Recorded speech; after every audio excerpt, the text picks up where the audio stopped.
Okay. That's good.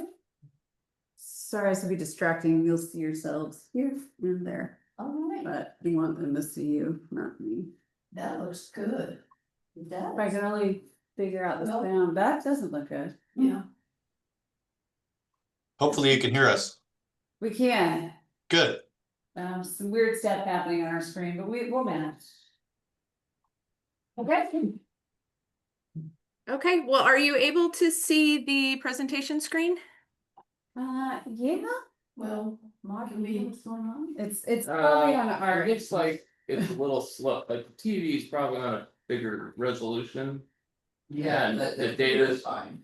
I think the screen is just being starved of bandwidth for here it is. one thing or another. Okay. Never How's mind. that? That's better. See if it helps or hurts. Okay. Yeah. All right. Go ahead and get us going, Scott. Should we do a round of introductions? Yeah, let's do that. Meg and Rhiannon or Sure. okay. I guess I will start. Scott Freganesi, Senior Project Manager with 3J Consulting. Been working with you all as a committee for a while now and also helps the city with some of the current planning. Yeah, and I'm Violet Brown, a senior planner at 3J Consulting, and you guys on the committee know me well at this point. So I'll pass it on to Journey, who's also with our 3J team. Yeah, I'm Journey Gehring. I'm a planner at 3J Consulting. And yeah, happy to be here. Yeah, and then maybe DLCD. Hi, I'm Meg Reed. I'm the Coastal Policy Specialist at DLCD, and I focus primarily on goals 16 and 17, which are estuaries and coastal shorelands. So for all you, it's mostly just goal 17 because the estuary is mostly in the county. Yeah.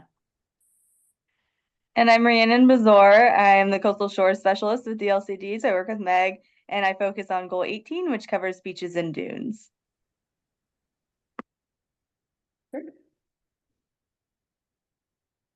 Okay. Did we? I'm a resident of Manzanita.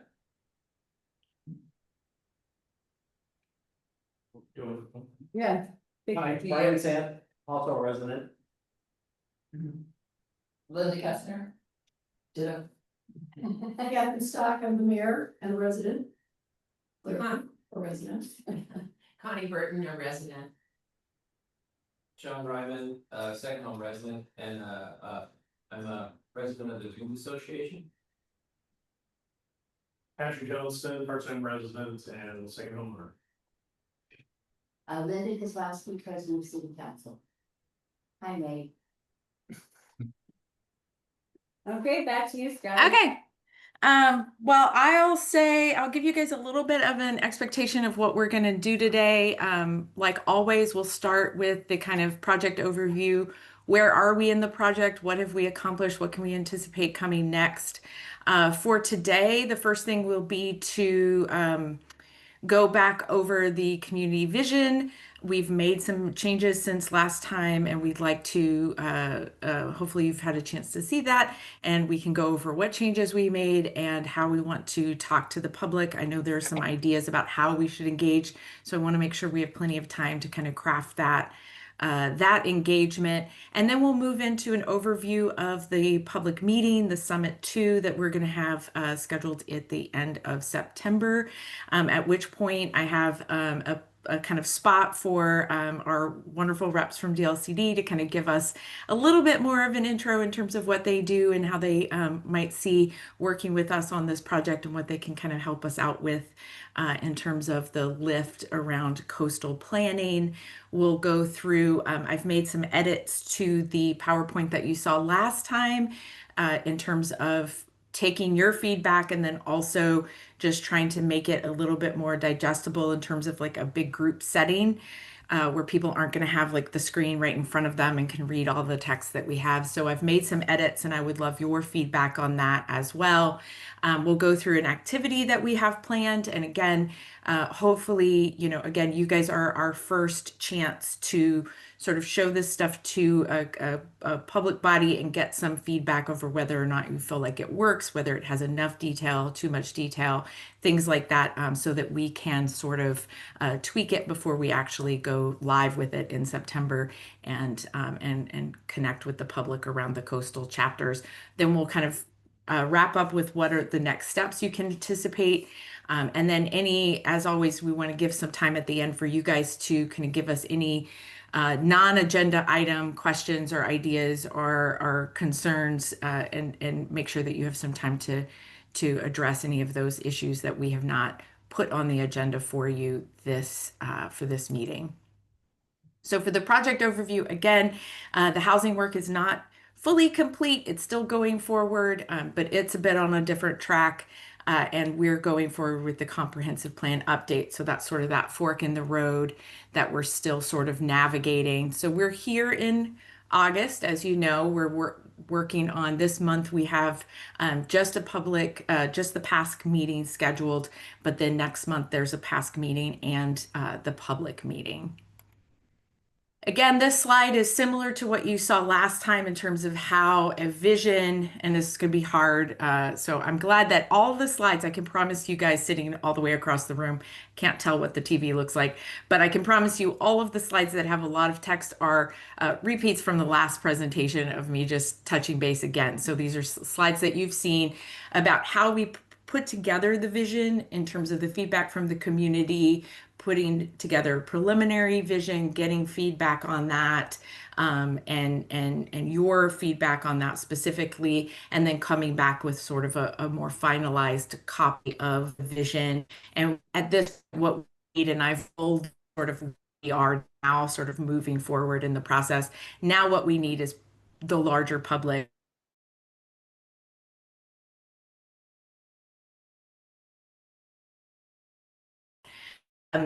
the piece kind of forward with the goals and policies for the comprehensive plan.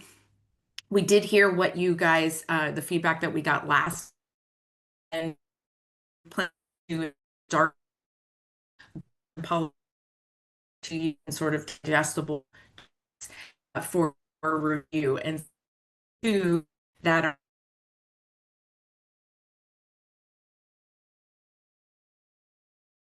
which we already to the about last way back last fall, and housing.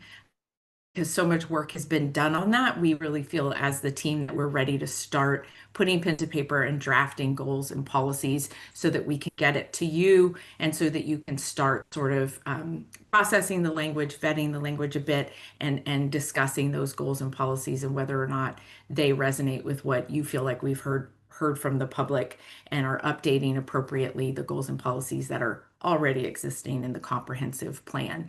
So I'll show you a little schedule for that in a minute. But again, we're going to start with kind of the two that have been the beginning, community engagement and housing. And then this presentation, again, some part of this presentation is giving you guys a chance to weigh in on our messaging for the public around the coastal chapters, showing you the information that we plan to present, the activity we present, and giving you a chance to give us some feedback of what does work, right? Is it the right amount of information? Is it the right information?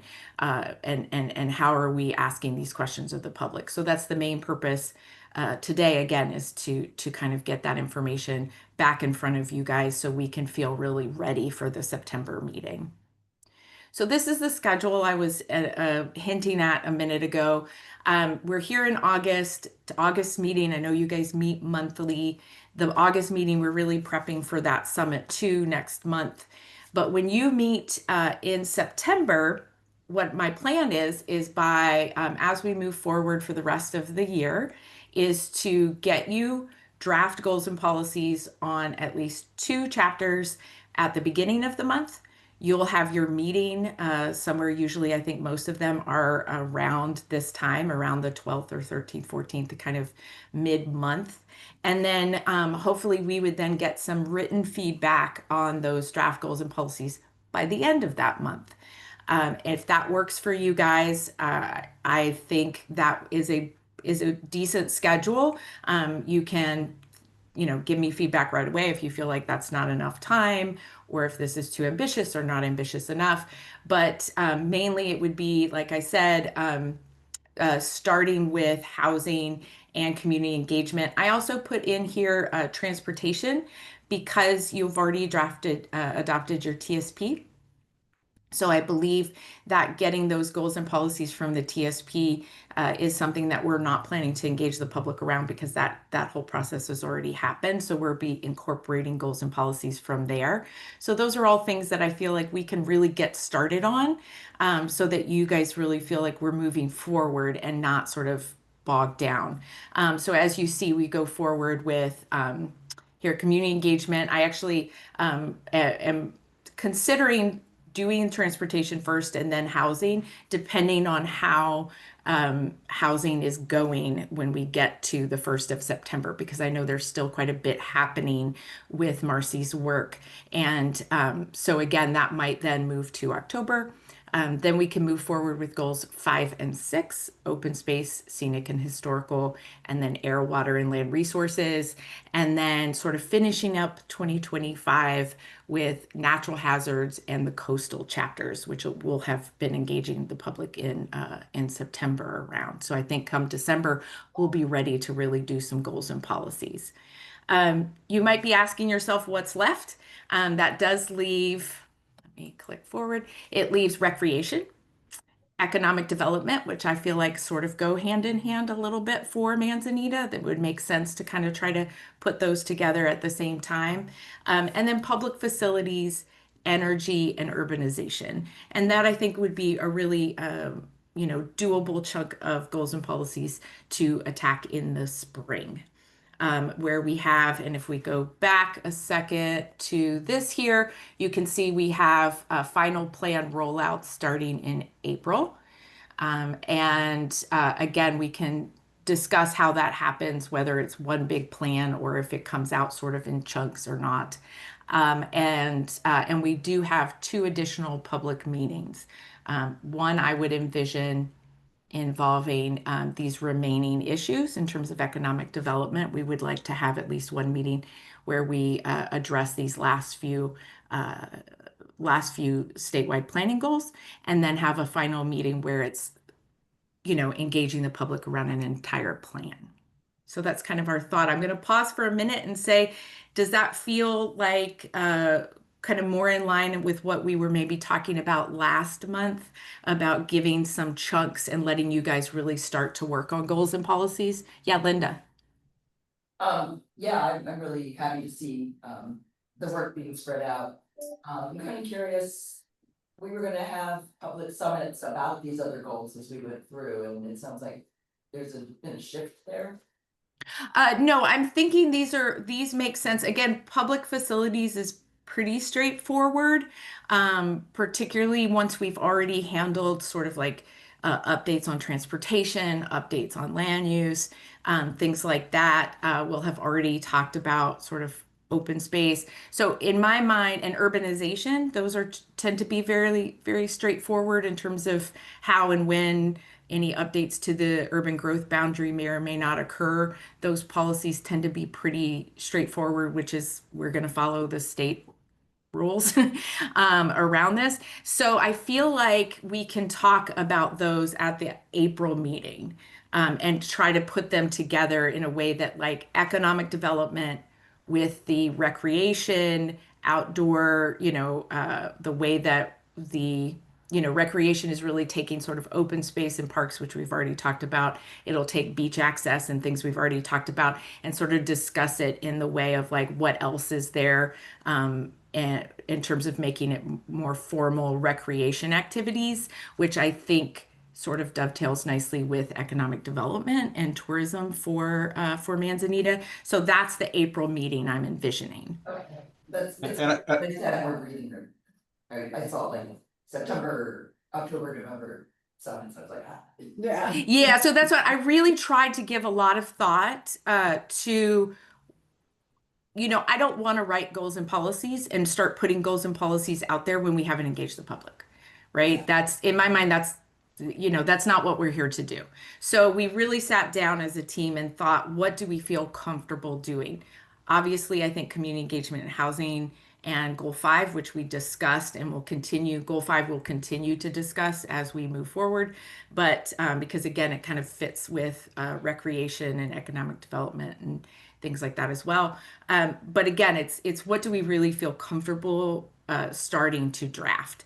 And with things like, the low hanging fruit is like transportation, right? The TSP has already been adopted. Those are the goals and policies around transportation. We're incorporating those. So we as a team can start to put that chapter together so that you can start processing and looking through goals, and we can start to move things from the to-do list to the already drafted list, so that we can start getting closer to a completed plan. But we were definitely not planning to draft anything that we haven't already engaged the public around. So that's why those would be the remaining ones. And again, we still have 2 public meetings, and my idea is I think we can do all of those 5 goals because some of them are very technical and short, and because the other ones sort of work together. I think we can do them in the same meeting in April, and then that would leave us one full meeting to sort of like have an open house around the entire plan.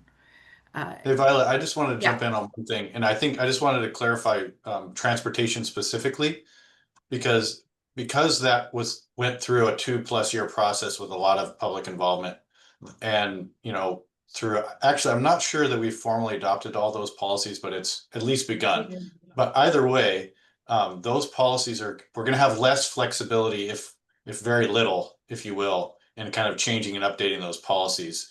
So I just want to put that out there that the transportation policies in goal 12 will likely not have as much flexibility for changes as we move through that. Just wanted. Yeah. And Linda, I had the exact same concern. And I will say, like, technically, if you look at it, we haven't had a summit where we've said the focus of it is land use, statewide planning goal 2. But when I actually looked at the land use in terms of like the zones in Manzanita, the changes are the housing zones, which were handled under the housing work. So then I thought, okay, well, we've already done the major lift for land use updates in terms of those housing zones. Yeah, I think we'll So, focus on the 2 commercial zones, or primarily 1 commercial zone. which we can discuss when we discuss economic development. Exactly. So this was very much, and again, this isn't a speak now or forever hold your peace. You can sit with this. We will provide this PowerPoint, not just because some of you are across the room and may want to look at this language a little bit more closely, or look at these dates a little more closely.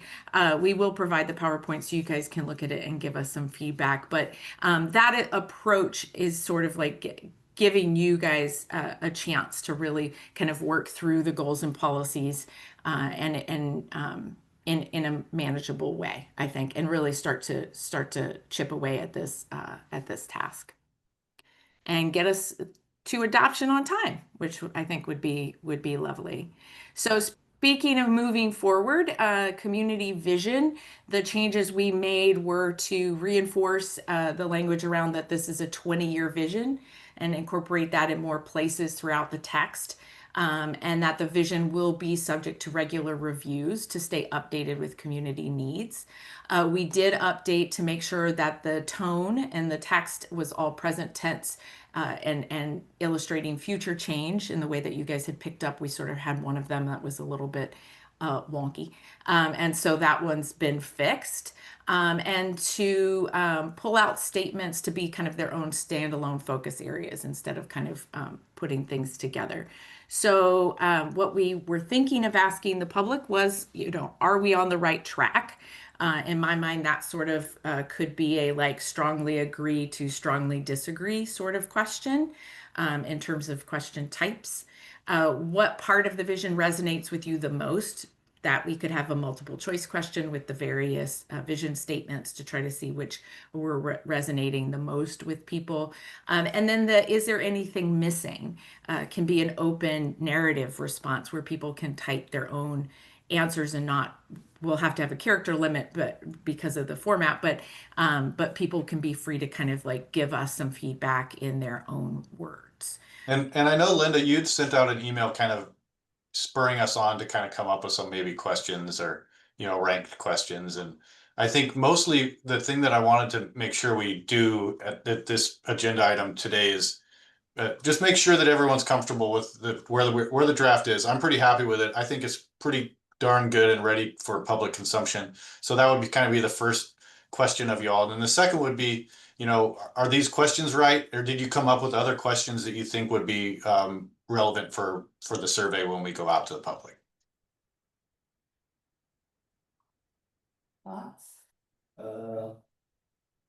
I thought I was kind of reviewing the final draft and maybe I missed it, but we say thrive a lot. Like 3 times, just seems a little excessive to me. Okay, that does happen. Yeah, so so I'm gonna suggest something. On number 3, in the 3rd sentence, where it says, along Highway 101 and Anita Avenue, it's a thriving hub that, let's just take, is a thriving hub out. Along Highway 101, Anita Avenue honors its history and community ties. I like it. There thrives in the sentence above it. I don't know, it just seemed to flow better. I agree. So gushy or something. I mean, it's good that we're excited, just felt a little gushy. Just my suggestion, that was it. Okay, well, I think that's a great suggestion. If people agree, we're happy to take that out.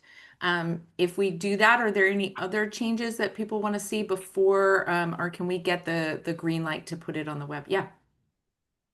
The part that's printed in blue that are theoretically comments from community members, were those going to be published? So each section has text in black and then text in blue. The text in blue is quotes. It's appeared each time we received it. Is it part of the vision statement? I think that was intended to be, part of when we do the plan layout, the vision statements and intro, and those are kind of call outs. I mean, we could go either way. If you'd like to just do the vision without those call outs, we can, but yeah, they were intended to kind of give it a little bit of, I don't know, texture and flavor from community input. So either way, it's kind of up to you guys, whatever you think is the direction you want to go. I personally like them. I feel like it reinforces that we did listen to community and what they had to say, and we're just pulling out examples. It's what gives humanity. Yeah. It's not just the statements. The statements are pretty dispassionate, and I think the points in blue make it human. And are they exactly worded as they appear? Great. May I challenge that? I couldn't find it. I read through, and I'm just wondering, I read through all the comments I could from 2022. And since then, and I couldn't find these quotes. Can you clarify where they are? Yeah, I mean, a lot of them came off of right off of those maps that were people were writing on during our public meeting last, and all those are compiled. We have all those and documented as well. Journey, do you have any clarification on that? Yeah. Actually, a lot of them are from the survey input that we received. Okay. The online survey, right? Yes. Do we have those somewhere? I couldn't find them. Do you want proof to proceed? No, I just think, no, I don't need proof. I just think the whole thing is a little too long. And it would be a way better document if it was briefer. So I don't know how to make it more brief other than not put in the substantiating comments.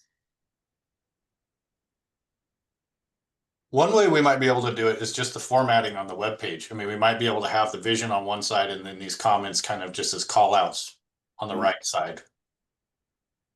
It's just essentially formatting it so that you can just focus on the vision, read through it, or you can read the call outs as they pertain to that section. Yeah, I think in, Laid out in the plan, right, Scott? Yeah, exactly. What do you guys think of that? It'd be good to get consensus from the group on this before we proceed. I like that more. If the comments are treated as annotations or like a sidebar. Yeah. to the document.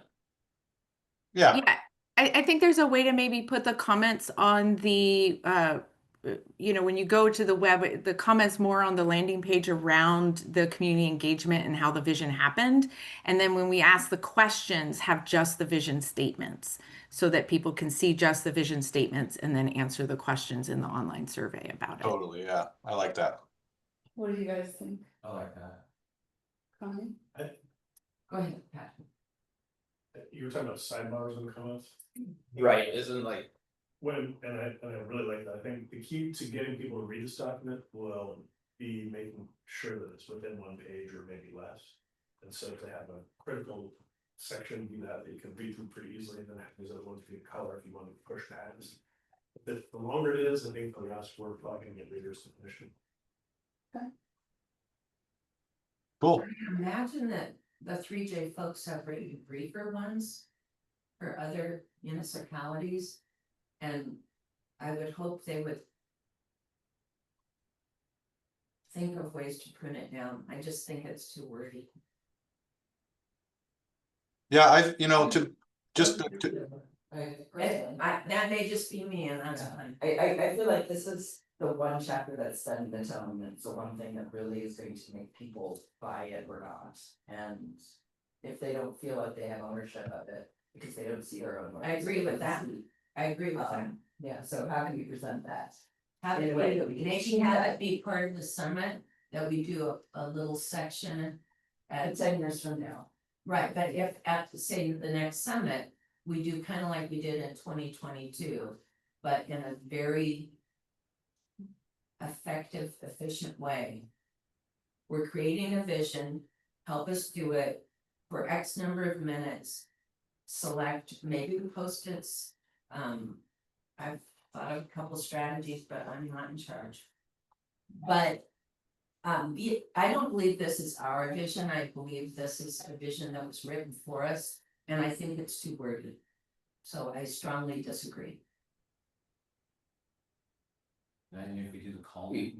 Yeah, I mean, we could discuss it at the summit. I just have to say that, I mean, this vision has been discussed since 2022. And we have some real specific topics we need to cover at the next public meeting. So if So then I may be the only one in opposition, and I'll just, I'm not gonna agree, but you can continue if I'm the only one in opposition. I guess I kind of feel like I wasn't looking at it. It's funny, I was looking at different, I wasn't looking at it like someone would read it, like, but I guess they will. I was looking at it as, and I like it to be pretty complete, because I was looking at it as something that as we develop the plan, we can go back and look at the vision and say, yes, that makes sense.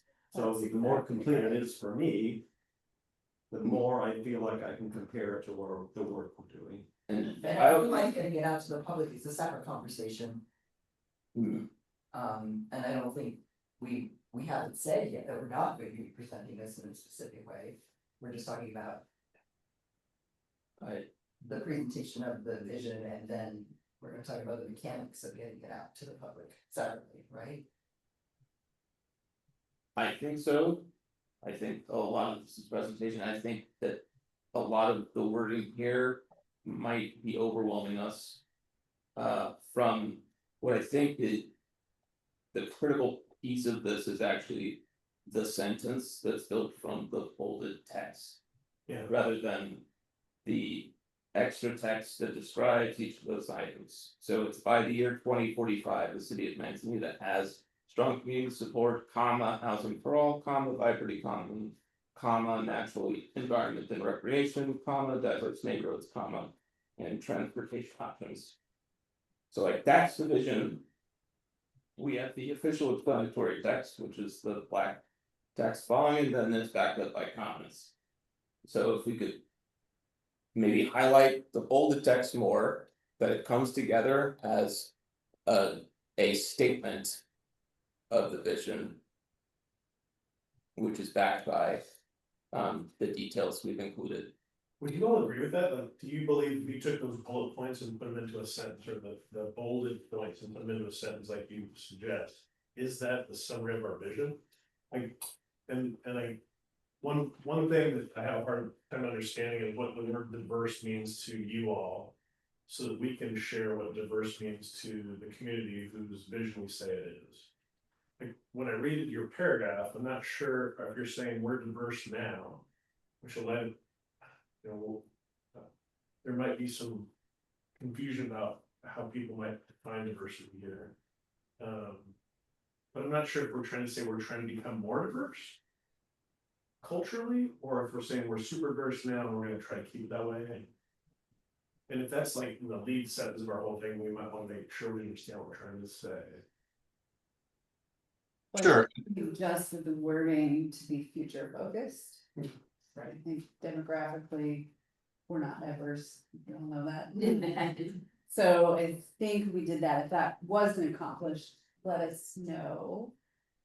We have talked about the vision, and I think this is our 4th or 5th time about talking about it. I think the way that Brian just described it is its intent and purpose, is it's our sort of touchstone.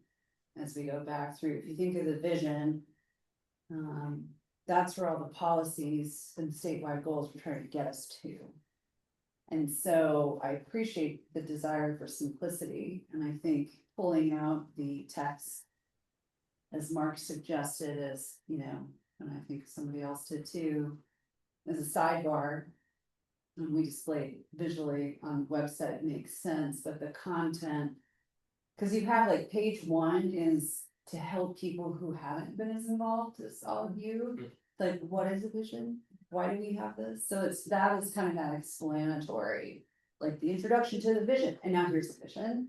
And then here's some supporting commentary, because we didn't write this, right? We did, but this came from years of public input, and it's being distilled into something that is tangible that we can then sort of kind of come back to and say as we draft policies, did we achieve what we were trying to lay out here? So it's a complicated business, right? You're taking thousands of comments, thousands of words, and trying to distill them into like 200. So I thought kind of where we were last month is that there was consensus that we were there, we just had some edits to make.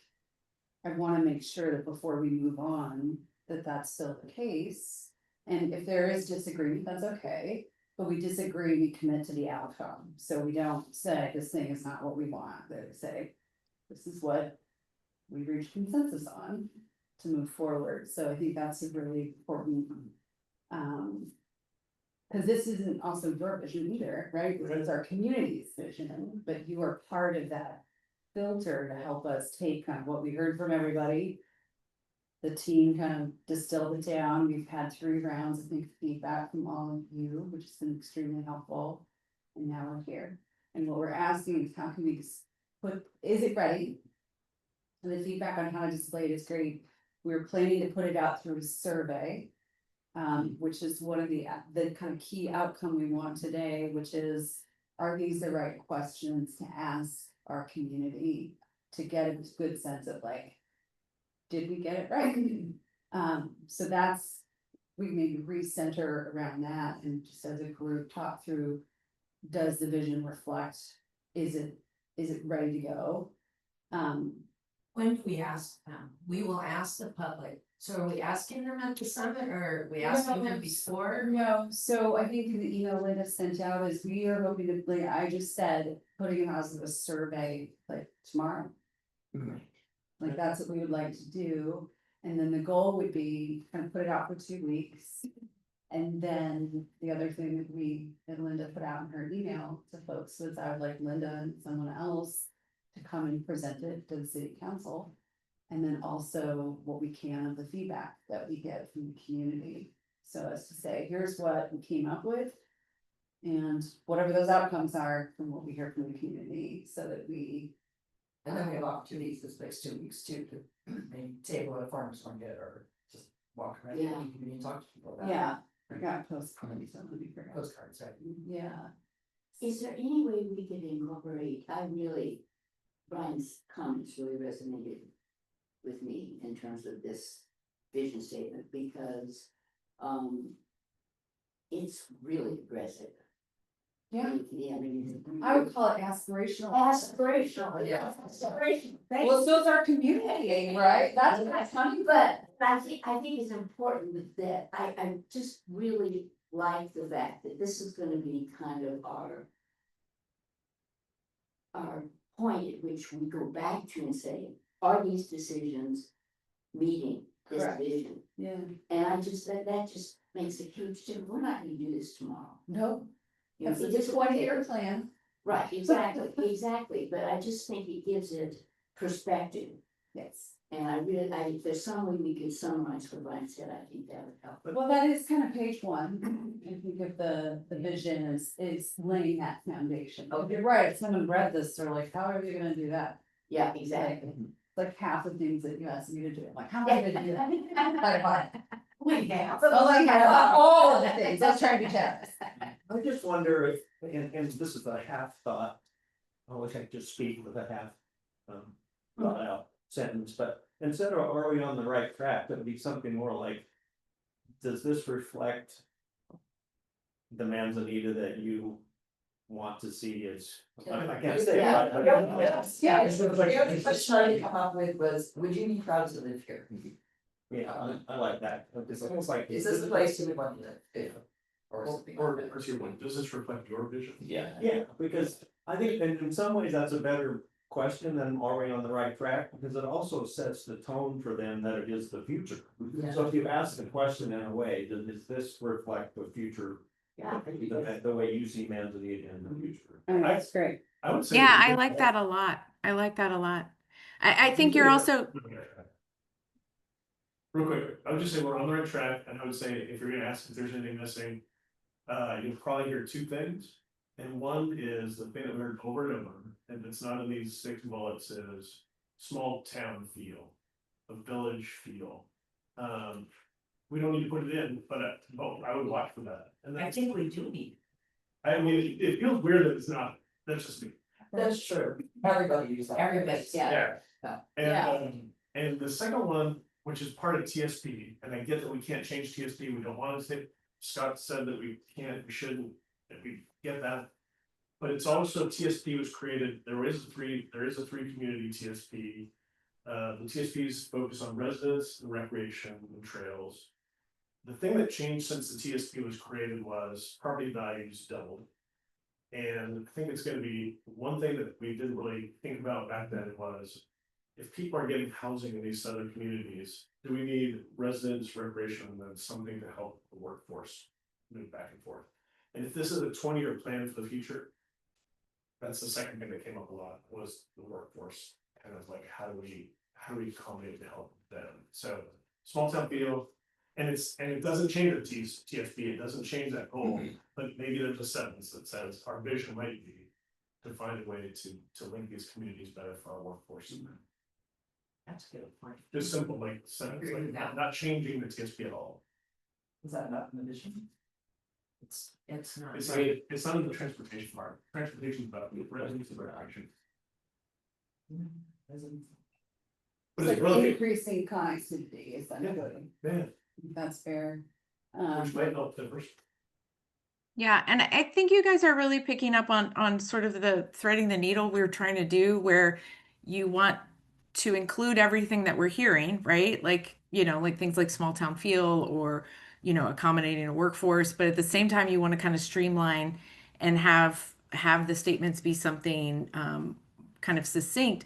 But as I heard, and I apologize, it's hard for me to tell who's who's always speaking, but I did hear the concept that often we'll call these statements our guiding principles.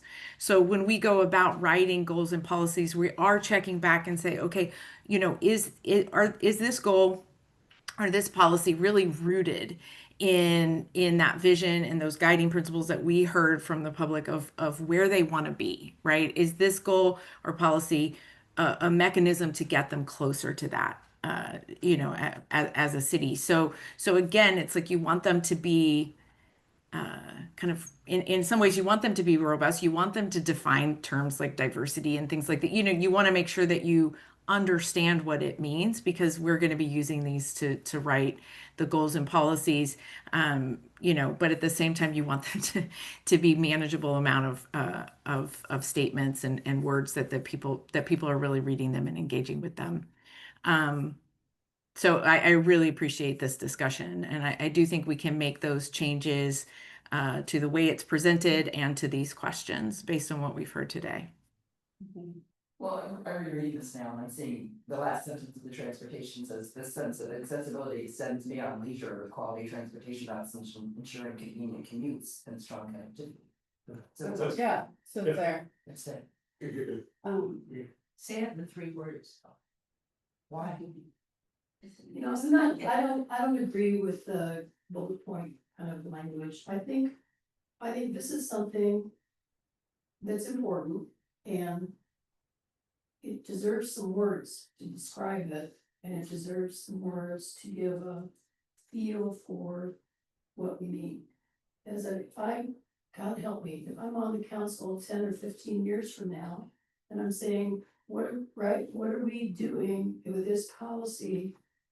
How does it support this? Is what I'm doing, is my decision now going to support this, or is it going to support something else? That's the power of this. You're gonna get a million bits of feedback.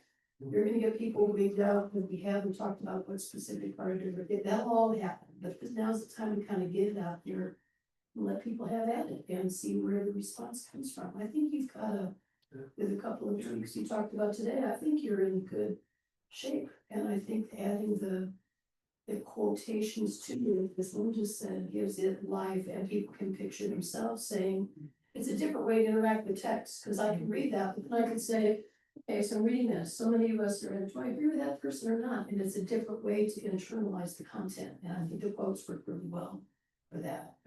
Even though a few of them, I was like, oh, I'm not sure I would say that, but I'm not saying take them out. I think it does a good job of getting people engaged in a different way. Helps it stand the test of the 20-year timeframe. Yeah.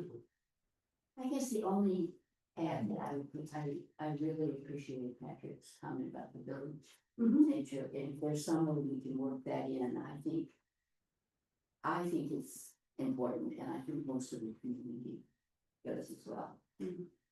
So if there's some way we can work that in, I was thinking like diverse neighborhoods, small town community or something. something like that, So yeah. it's like, we have pockets, but we're all actually still a whole. I think it'll help you get to sell this too better. I feel like this sound, you don't want it to sound too corporate, too government. I feel like if you put in that, then you're really kind of giving a nod to a lot of esteem that a lot of people are sharing versus them going away with it. I've been in all these meetings and I'm always sharing this and hearing this from I will say that I heard from a number of longtime locals that the village is a trigger for them to know that you're not from here. Yep. But she's from here. I'm from here. And I love the word. Village, it's like, I think you can't move away from Kathy's small town. deal. It's gotta be something that we can use 20 years from now. Okay, so I heard 2 kind of changes, adding the village feel. Small town feel. Small town. Take that. Feel.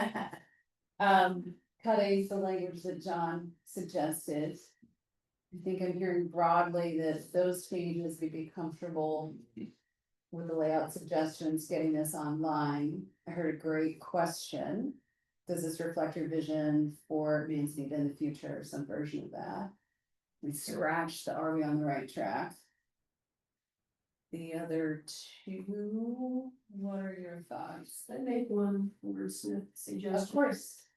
Hesitate to do it, but on page 4, at the top, it's following the natural environment and recreation. The line is Manzanita is more than a place, it's a lifestyle reflected in a thriving. Could I suggest we say way of life rather than lifestyle? Lifestyle brands and lifestyle branding and lifestyle. Brilliant, yeah. Commercial, yeah. What do you think? I see Journey writing that down, so I think that's great.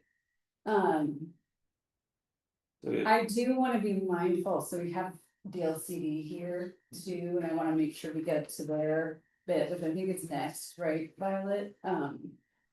So maybe we could just go around the table and see, are we comfortable with what I just summarized, and if we need to, at the end of the meeting, we can come back to this, is that cool? So maybe we can start with Mark and work our way around. Restate. So the changes including lifestyle, Yes, Well, okay, maybe- all encompassing, all encompassing, agree or, small town feel, cut, thriving. We used to have this conversation at Metro because it was vibrant. And I was like, I will give somebody $100. So I feel you, Say that a lot. and then what Catherine just mentioned. And then the way we present it online is like kind of the vision is just straight up. We have the sort of explanatory bit and then the call outs. The question about Manzanita in the future, strike, are we on the right track? Keep those last two. And I'm put that- hesitantly in favor of keeping, is there anything missing? But that's an open-ended text. I personally don't like those questions, I don't like that but.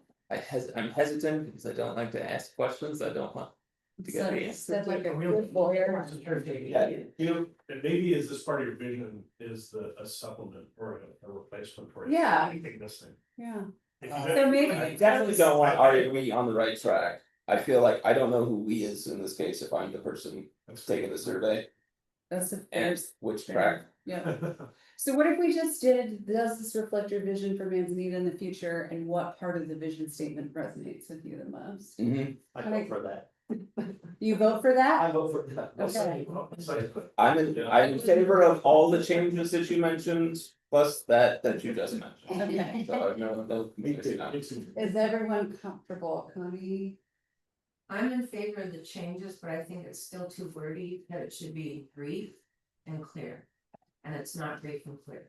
Are you comfortable disagreeing with the rest of the group and committing to the, Yeah, I like the Okay. changes and I can be the only one who feels that way. okay. That feel I good to everyone? appreciate you share, Yes, you know. okay, Took a sentence out. you guys got all that? On to the next, thank you, that was great discussion, we appreciate it. Yes, thank you, everyone. So, speaking of what we're gonna do next time now. So, this is a proposed agenda for the summit. We would give a project overview, an update on what happened last time and what we're gonna focus on this time. My understanding is that we will have DLCD present as well in September for the event. So we'll give a chance for them to give their introductions. And then much like we did last time, we'll sort of march through the statewide planning goals that are the focus for the coastal chapters and give a snapshot of the existing conditions from the existing conditions report, a snapshot of the existing policies, and any regulatory updates that we just absolutely know need to happen going into it, right? That aren't necessarily part of community engagement, but are just like, hey, this hasn't been updated in a really long time, and so there have been changes to the laws, and we have to stay current with that. Our plan then was to have a small group discussion. It does have a map, but it is not a mapping exercise. It has just a reference map and some questions to allow people to have that sort of communication where you're maybe sorting kind of like what we just did, where you're having to have like a little bit of compromise, talk through different things in a small, maybe 5 people at a time or 8 people at a time around a table, and having some conversations around these coastal chapters, and then having the tables report out at the end, have someone stand up and kind of, this is what was really important at our table, or this is what we really focused on at our table. We also heard last time that you guys would like for the public to have an opportunity to maybe just, have the microphone, make comments, ask questions. So we thought that actually would lend nicely once each table has given their statement, we could then open it up to, people who want to ask additional questions or make additional statements on the stuff that we were engaging around at that summit. The goal being having it towards the end, because maybe their questions already been answered, or maybe the small group discussion has given their thoughts on it a bit of a nuance. So that was kind of our concept for the event. And so again, that's sort of up to, you guys' feedback today in terms of whether you think it works. So I'm going to let Meg and Rhiannon give a little bit of a comment in terms of, I apologize. I just pulled this from your LinkedIn, guys. What kind of work that you guys do, just to make sure that that our committee understands that we really are getting some additional support that we for this chapter. Thank you. Yeah, that sounds good. So Meg Reed, and I'm the Coastal Policy Specialist at DLCD. I've been with the department for a little bit over 10 years, and I started out as a NOAA Coastal Management Fellow, and then actually was in Rhiannon's position previously for 6 years. And so I know that some of you at least are very familiar to me and the work that I did previously with the city around Goal 18 and hazards and tsunami resilience work. So it's good to see you again and meet all of you. And so now in the past almost 3 years, I've been in this new position with the department. And so I mostly focus now on estuaries and coastal shorelands, and then also do a lot of other things with the department, including the fact that DLCD is the host of the Oregon Coastal Management Program, which is a federally approved program that's been around since 1977. And we have some requirements as a federally approved program. And so I help our agency keep up with those requirements and the things that we have to do with our federal government partners. And one thing I wanted to mention that maybe you're very familiar with now, but something that I've kind of discovered over my time working with DLCD and only focusing on coastal land use goals is that the coastal land use goals are much more prescriptive and detailed than many of the other statewide planning goals. And so they can have very detailed and very specific requirements of cities and counties. And so we, myself and Rhiannon and our other staff in the coastal department provide a lot of technical support to our cities and counties on these because of that fact that they can be a little bit more detailed. They can also be things that don't necessarily come up in day-to-day work of local land use planners. And so again, it's just it's a nice way to provide extra support to the cities and counties. So that's sort of why we're here, because you're doing this comp plan update and you're going to be working on the coastal goals. And so we would be here anyway, but we also had a little bit of extra funding that we had from our previous grant from NOAA, the National Oceanic and Atmospheric Administration. And some of our priorities in our agency are to help with updating some policies, maps, data around public access to coastal shorelines, and then also beaches and dunes data for Goal 18, which Rhiannon will talk more about, so I won't go into that. But we had some of that extra dollars and we reached out to Manzanita knowing that you were doing comp plan updates anyway and said, hey, would you like a little extra support to help with that? And so really happy that we're able to provide a little bit of extra funding to help on the coastal goal update specifically. So that's another reason why we're here too. And we have some resources around those things. We've developed over time some model policies around coastal public access and some other topics. So that's something that is covered by Goal 17 coastal shorelands. And so for the city of Manzanita in particular, the things about Goal 17 that are probably the most relevant are the public access, as I've already mentioned, just mapping. We've found, and this is true of almost every city and county, so you're not unique here, but the maps for coastal shoreline boundaries are pretty, they're mostly just lines on an old paper map, right? Like they're really hard to see where the boundary actually goes, and they're just hard to use in a day-to-day way. So we're helping a lot of jurisdictions digitize those maps and put it into a GIS so that it's a lot more easy to use day to day. So that's just one piece. The ocean shore is part of goal 17. So the areas that are adjacent to the ocean, hazardous areas where that hazard is derived from being next to the water, that's also covered under goal 17. And then areas of aesthetic value. And so while some of those things about goal 17 might be somewhat outside of the city's limits or urban growth boundary, you have them in very close proximity, like headlands and the Nehalem Bay State Park and the estuary that's right there. So they're still kind of all kind of in the surrounding areas, even if it might not be under the specific jurisdiction, although there of course are parts of it that are. So we will be helping with those kinds of things and providing those resources. And I'll pass it to Rhiannon. Thanks, Meg. Again, I'm Rhiannon Bazor. I'm the Coastal Shore Specialist, and I am in Meg's former role. So I've been in this role for about 2.5 years now. And so I focus on Goal 18, which covers beaches and dunes.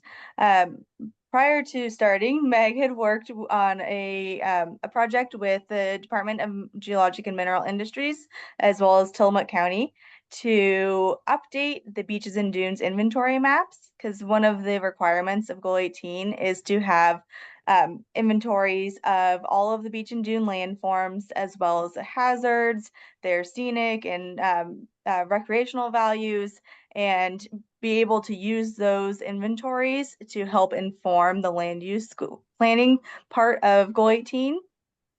And the maps that the entire coast have been using and have adopted are all from 1975. And as you can imagine, there have been a lot of changes both in the natural landscape and in the amount of development and the land use needs across the entire coast since 1975, as well as how those landscapes were mapped. Now we have a lot of new technology and satellites and aerial photography that we can use to get really detailed maps of these.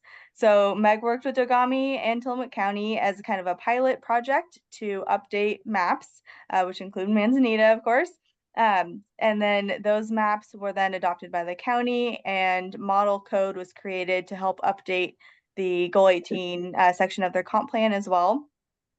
That project went really well, and the maps and the code went over really well with the public as well too. And so we were able to secure funding from Dogami to then do the same type of work for the entire coast. And so right now I'm also doing similar work that we'll be doing with y'all on Goal 18 map adoption and updates with Coos County and the city of Bandon as well. And so we're trying to get these maps that are really, high resolution and show a lot of changes to be able to have the jurisdictions adopt them and then help inform the comp plan updates. And again, we have this model code that incorporates a lot of things that a lot of jurisdictions haven't included previously in their Goal 18 sections, things like ocean setbacks and vegetation planning or management and sea level rise planning, things that can really help prevent a lot of hazards and damages in the future. And we also have things like, addressing coastal erosion and other coastal hazards. So there's a lot of nexus with Goal 7 and hazards as well too. So those are some of the things that we have made available with 3J and with Manzanita, and we'll be working on kind of incorporating, what works from the model language versus the needs that are specific to the city. So it's, adaptable to make sure that it really fits Manzanita's specific needs. Well, we're super grateful this is quite the boon to have your input this early on.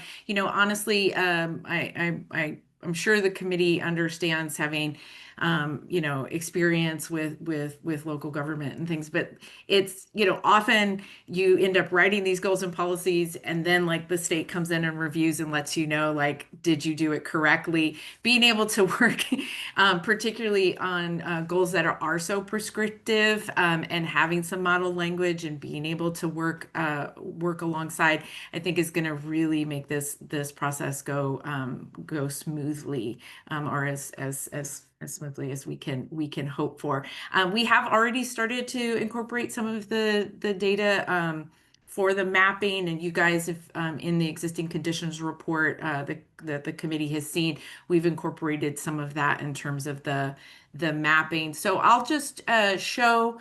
One of the things we want to do at the summit is, again, like I said, we're going to do an overview of the existing conditions for each of these goals that we discussed last time, that we met last month. Give a summary of the current policies under each goal and a preliminary list of some policies, ideas, questions, or concerns that we think should be addressed in the update. And as I go through these slides, what you'll see is 2 updated slides per goal. One is the existing conditions, where I've tried to like summarize it a little bit more, just understanding that what a group of people, which we're already experiencing today, what a group of people can sort of digest on a screen in their own home when everyone's virtual is a little bit different than when you put it up in the front of a room and you've got people way in the back of the room who maybe haven't seen this information before. So I've tried to summarize a bit. I'm going to warn you, it probably needs a little bit more. But I've tried to summarize it a bit and hit the major things. So is it still too technical or dense for the large scale in-person meeting? That's a question you guys can help me with. Does the information need to be refined or explained? Am I giving information out of context? And then also from a community perspective, what topics will generate the most conversation and might need some additional time or attention. So those are some things to keep in mind. The first one was goal 6. We talk about, since goal 6 covers air quality, water quality, land, and then I have some general statements around that we have existing policies that encourage ODOT to maintain tree buffers along the highway to reduce noise pollution, that we have a general statement in there to support regional efforts to reduce environmental pollution, coordinate with the DEQ to ensure that development meets state and federal rules and standards. I will say, when I put together the list of existing policies, there are some that have already happened. There are some that say create this or encourage this or create this relationship, and it has already happened. And so obviously the update will be to either maintain it or to change it. I haven't made those changes to the existing policy statements now because I want people to kind of understand, you know, this is where we're starting, and this update will be to do those things as well as, like, say, regulatory changes. But it's a different approach. I could just say, well, that's already happened, so let's just not tell people that that was in our existing plan. So that's some feedback that you guys might want to consider. The policies ideas we heard before, I tried to just make a list of, because I think people who live at the coast, I'm not from the Oregon coast, I'm from the Louisiana coast. And I can tell you, you know, we all knew a lot of the regulations and a lot of the things that are happening to control hurricanes and things like that, and erosion and around the coast. So I wanted to make sure that people recognize, hey, a lot of laws have happened since the 70s when this first happened, and these are all the things that we as a team are going to be looking to make sure that we're in compliance with and that we're updating everything that we need to do. The second thing was to make sure that the public knows that one of the things that we want to do when we talk about these goals, like noise pollution and air contamination and things like that, is to ground truth it. Are the conditions what people are experiencing in the community? Does this ring true to them? The maps, right? One of the things that we're dealing with, which Meg has a lot more experience than I do, but already just starting to deal with access points, right? So there's things that show up on the map, and then there's what the community actually utilizes frequently as part of their experience at the coast. So for each of these, we want to be also ground truthing our information to make sure that it's resonating with the public. And then one that came up last time when we talked about it was what can the community do to best minimize local impacts? Again, as Meg pointed out, some of these things are not necessarily in the jurisdiction, but are adjacent to the jurisdiction and do have impacts, right? So it's like, how do we be a good neighbor to the shoreline and to the ocean? So those are kind of what we were planning to present to the public. And then like we did last time with you, saying, what else does this spark, or, what does this spark for you as a community member? We'd like to open that up to the public as part of the meeting. Goal 7, there are no existing there are no existing policies beyond incorporating the county's plan. So part of the reason there aren't existing policies is there is a Tillamook County multi-jurisdictional hazard mitigation action plan. Just rolls off the tongue. And so that is in place. And so we want to make sure that we are, furthering those same goals and using that as a resource. And some of the stuff we talked about last time was develop policies that improve utility resilience and reduce hazard risk, coordinate with the Tillamook People's Utility District around utility resilience. We also came up with other local organizations in terms of a disaster response policies. That was an issue that we had already identified as something we want to do as part of this update. And then the resiliency language, we want to make sure that applies to new development and utility repairs. And then develop policy for an expedited review process if a natural disaster were to occur. So those were some of the things that we discussed. And then we want to kind of open that to the public and say, hey, these are a preliminary list. What can we add, or what does this spark for you as the public? We used, speaking of having some call out boxes and some information that maybe isn't part of the key presentation, but is something that we want to make sure people have the necessary information to understand the policies that we're talking about, because people don't necessarily know all of these key terms. If there are any additional terms you think that we should be either defining in a handout or as part of the presentation, let us know. For right now, the existing policies around Goal 17, we're going to rely on Meg quite a bit for this, are really just defining the shorelands. And so it's like the shorelands definition is sort of repeated.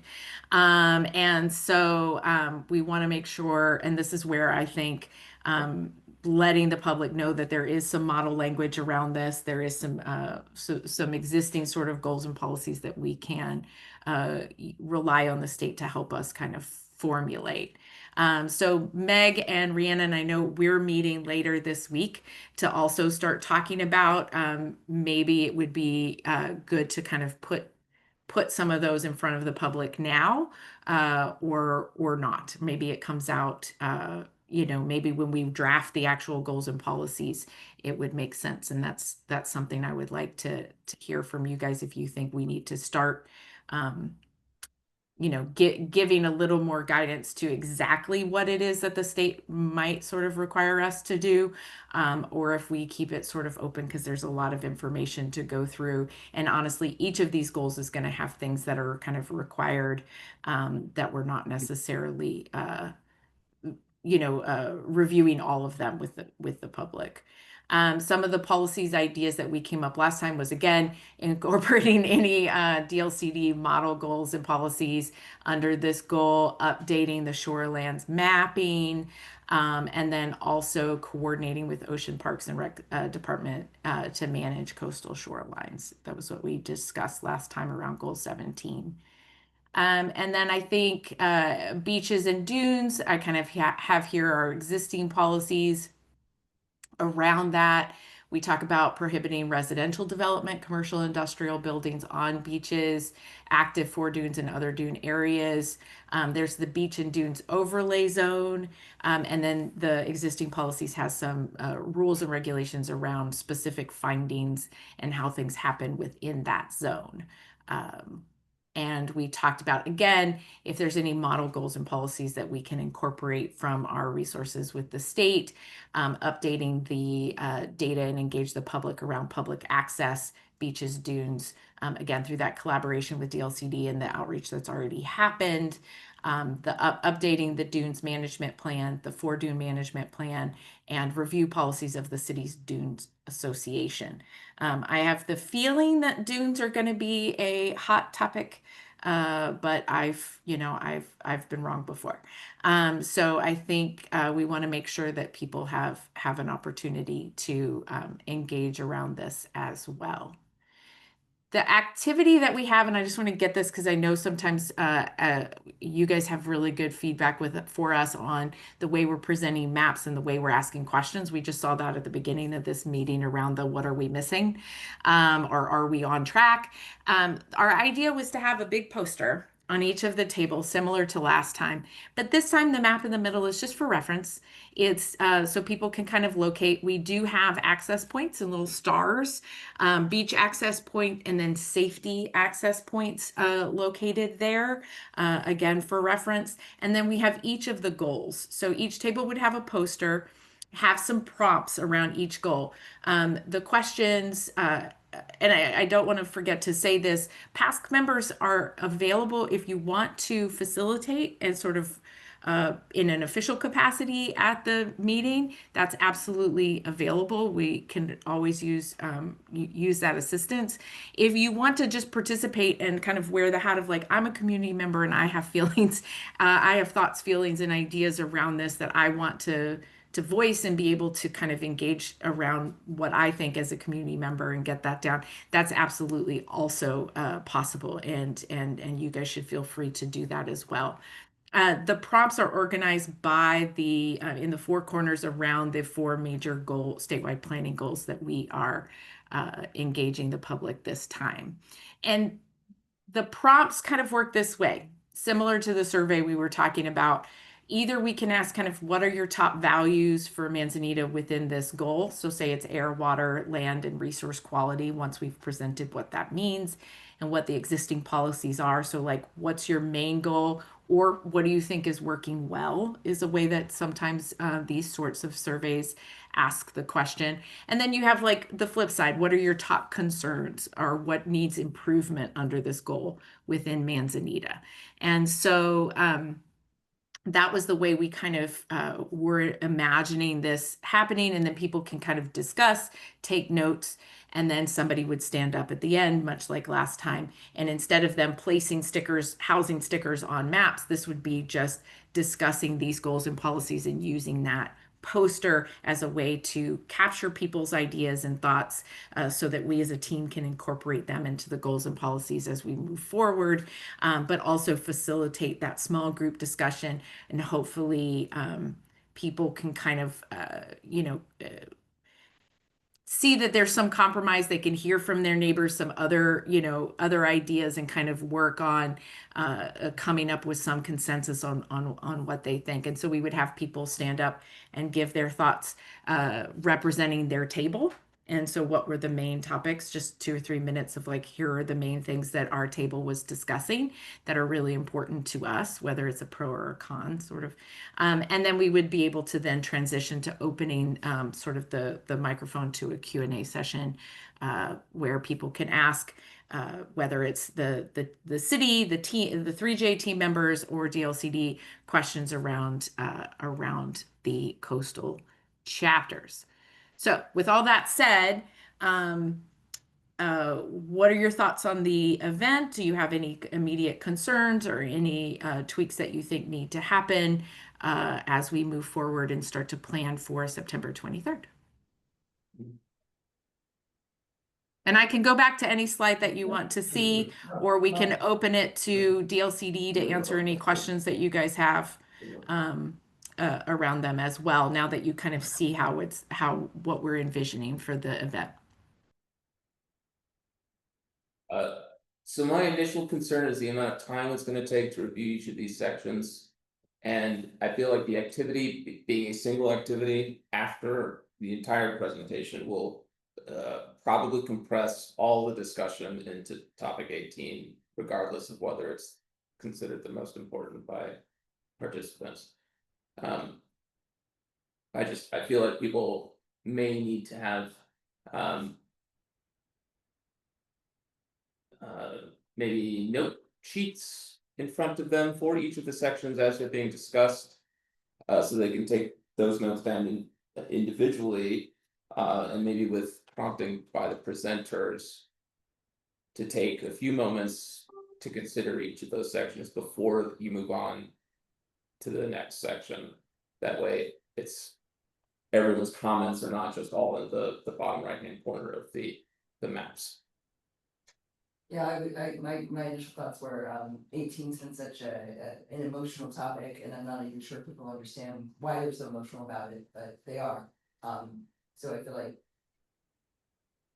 pre-marketing this is gonna need some thoughts, and then managing those conversations, so we're giving everything away, is gonna need some talent. And, I also wanna push back on that we have to choose between facilitating or participating. Why can't we do both? I agree. I agree. I think you can. Okay. Yeah, no, I just meant if there are people who, often what we have is we have these facilitator instructions when somebody's, when I say facilitator, I mean, you're sitting there trying to like, not put forward your own opinion and to just facilitate that people are being heard and that conversation is moving forward and that the questions that are being asked are being kind of addressed. And if people want to kind of work in that capacity, that's available. Or if you want to be more, but I wasn't necessarily saying an either or. I was just saying like more important, I think, with the mapping is that, sometimes we have city staff sitting there helping people do the activity and they're not putting forward an opinion about where the stickers go or what the answer might be. Because sometimes having a person sort of like run the activity, creates a different dynamic at the table. Yeah, and I feel like that's gonna be important for this one, and so maybe just making sure that we do have someone who's in that sort of neutral facilitator role at every table is gonna be important for this particular summit. And maybe that's just my feeling, and it's not true, but I feel like we have 4 things to talk about, everyone's gonna be focusing on one. And how do we move that conversation in a more balanced way? So you're saying, Yeah. staff member, you would not want to facilitate then? Well, I feel like I would be comfortable doing a facilitation, I can jot my own little feelings down without influencing others, but other people might not be comfortable with Somebody that. at the table too. But I feel like someone at the table does need to be a cop. Okay. When we did this last time, we kind of, you took us out and it felt uncomfortable.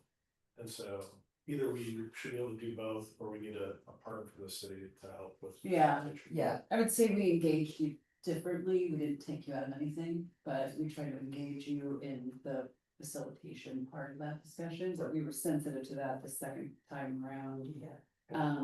So I think it probably makes sense to have neutral facilitators and then y'all just participate as people. Because otherwise you'll have two, unless you feel comfortable facilitating and participating is what I thought you were saying. I think everyone should have that choice, and then we just Exactly. need to make sure we have enough people to be a facilitator at every table, if say 3 cast members don't want to do it, Okay. just make sure we have coverage. I just say you walk a fine line, you have more influence than you realize. I'll speak to somebody who has to facilitate and be a part of the decision making all the Yeah. time. It's hard, and so part of your brain won't be fully in it. And so if you wanna be a full out participant, make that choice. Yeah. Don't straddle it, and we'll figure out somebody else. Council member could be a neutral help in that case, just keep our mouth shut and keep it going if that helps, so. Yeah. It's trickier than you think Yeah. sometimes. No, so. no, I agree, I had a little trouble in October, and I think Yeah, well, and you know more than the participants do, because you've thought about it a lot more. And it's hard not to influence, right, we're talking about, so. Yeah. Well, and I will say I have seen it work really well to have some of us like floating facilitators kind of moving around and making sure that, checking in and saying, okay, like I see here goal 6 is empty. Have we talked about goal 6? What are your thoughts, and kind of like returning people to the prompts and just checking in at each table if we are short of facilitators, to make sure that people are able to participate in the way that they are comfortable participating. Again, it sort of depends on the turnout and how many tables we're dealing with. I wanted to also touch on the other issue that was brought up, which is there's a lot of dense information here. There's a lot of maps, you know, that I didn't put in the PowerPoint. We can also have a handout with excerpts from the existing conditions so that people have something that they can they can take notes on, things like that. I think we've seen that be really helpful in terms of helping people process a lot of information at once. Yeah. I was just, did you guys want to hear about technical or not enough detail that you just opened with? Yes. I was just gonna say, I really liked, when you brought up riparian resources. That you had like a little bubble on the side for that and another one. Just to say that has to do with rivers and lakes, so. What is that? So, and I'll be honest, when you use riparian on its own, you might want to put in parentheses river. I don't think we have too many lakes to deal with in the city so much, but. And then also, like, if you want to add to that, ground truth is a phrase I'm not really super familiar with. Maybe there's another way to say that. You mentioned ground truth maps noise, not sure what the noise refers to. Utility resilience. I apologize, like I'm kind of the guy that they brought in to be at the 5th grade level. So that you guys can see what, you know, some of us think about it. And anyway, and resiliency language, just a couple phrases that maybe we might want to give some bubbles for to help us out. And then also hot button issue that we haven't touched base on. I would just, there's an idea, you guys take this to the next. You guys talk about air, water, land, resource quality. It's something to think about. Water is always on its own, and it just says water. Consider going air, land, resource, water quality, so that it always says water quality, so that we don't have somebody coming in and saying, I want to talk about water cost. That's the easiest way for this to go off the rails. Would be talk about water in terms of water Really quality. good suggestion. That's a really good suggestion. Yeah. And final point is, if you really do have access to 1975 maps, and we have current maps, and there's like a way to overlay them and show how the land has changed, that would be super fascinating. I don't know if you get that, but. Yeah, I like that comment on the water quality. Technically, we're just stating the title of the goal. Yeah. So, but I do think it's important to focus because again, you know, also we're talking noise pollution, and sometimes I limit that just to noise. And then you start talking about like, you know, noise ordinances or noise complaints and things like that. Again, this is goal 6 talks about pollution, right? So it's like contamination, pollution, water quality, land quality, air, and so part of that's contaminants, and then part of that's also noise, considered noise pollution. And I think the main issue is about buffering the highway. I think that's true, and I think taking out the word ground truthing. But again, if people are saying, you know, 101's not the main problem, or, you know, whatever, you know, we just want to make sure that whatever we're using as our guidance is something that resonates with the public as it feels like their experience as opposed to just the data. But yeah, I think those are very, very valuable comments that will improve our presentation.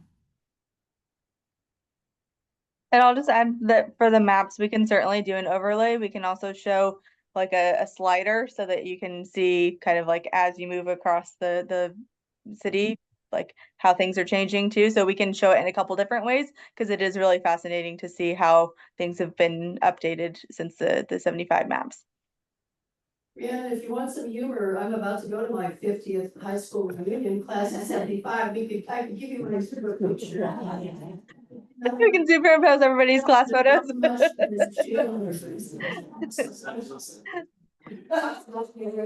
Okay, it got a couple comments though. Humor every once in a while, get to do it all that often. Hopefully that was. 2 things, and they're both capacity oriented. So one is, there's a tremendous amount of materials here, and we have people fully capable and interested in going into all kinds of detail about all of them. They will be fascinated by all the things they didn't even know existed as policies or state things or Tillamook County things. So there's a lot, and there's also a lot of technical stuff to it. I agree with the instinct, although we have to see if it's true, right? I agree with the instinct that people will go to a team. And that's the one that I think we should spend a good amount of time on. So I have a question about that, which is, how do you frame up the content and what's the timing you have? Well, how much time do we have to share all that content? And how do you do that in a way that gives people the scope of everything without every detail? So could you give us an idea of what that looks like? And then the second question, which may not be so much for now, I'm worried about our capacity in this building for this meeting. And if we have tables, I know we're not gonna have room. So I don't know if anybody's thought about that yet, or we can kind of think, okay, so. Yeah, we treat it the same way we did at the Pine Grove, where we have people register. And we limit registration, and there's really no other way to manage it, other than. And then we follow up with a survey online, which allows people who can't or couldn't participate. So what's our capacity in the room then? I don't know yet, probably similar to what we did last time. Here's a question, a serious question, and I don't want to come up to work on it, but there's a way to do a room that has tables that immediately reduces the amount of capacity you have usually. If you do it without tables, you can have more people and figure out how to be flexible with the chairs or something. I think all of our goal would be to try and accommodate as many people as we want to come, and I just think we're going to have even more interest on this than we did. So just, I don't want to solve it in here, I just would like to register it as a planning concern. I was gonna ask a question about, for the breakout, could we spread out? And then come back. With like easels. Don't need to solve it. I don't wanna solve it now either. Okay. Right, Throw it out. keep in mind. But I think what a good problem to have, because I think we're gonna have a ton of people interested, and want to be here in person, and this is an in-person only event. Right, and marketed as such, so we won't have We'll broadcast probably the presentation portion. Like we did last time. Okay. Oh, good, not the breakout session. Right. So- Sorry, did you say that you have to register and there's a limit? I would like people to register, we learned last time, that's pretty important, but we also learned some things from that process, Okay. so. So We would put the word out, we would have a link for folks to, sign up. Yeah. And then if you reached a certain number, sorry. recap it, but we learned last time, we say have capacity for 80. We would probably allow 95, because people don't show up, Yeah, and then. We try very hard to accommodate people who do show up that didn't okay. sign up, so we didn't turn anybody away Oh, last time. good to know. We were packed. It was packed. But it was packed, Yeah. Yeah. and that's just a reality, like when we. Yeah.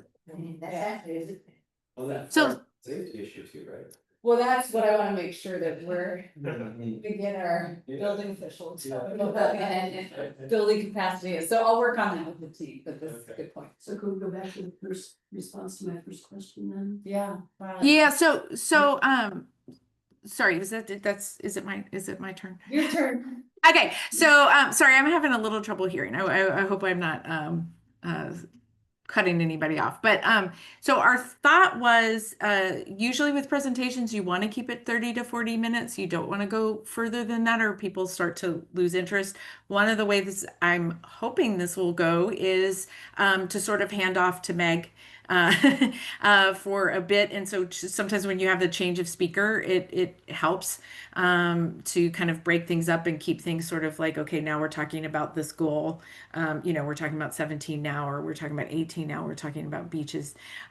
So the hope is to keep it around that amount of time. So you have intros, people kind of milling about, welcoming.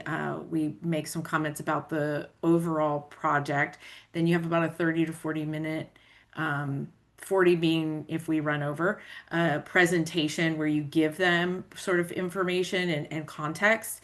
And then you have like a 30 to 40 minute time for people to do the activity and speak in a small group around the different topics, and then open it up to the whole room for sort of the rest of the time, which would leave, kind of that another sort of 30 minutes for kind of reporting out and questions and answers.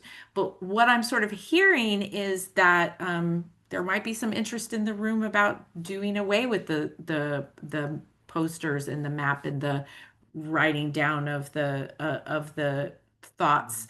No, no, Okay. not yet. We're just asking to look at the capacity question.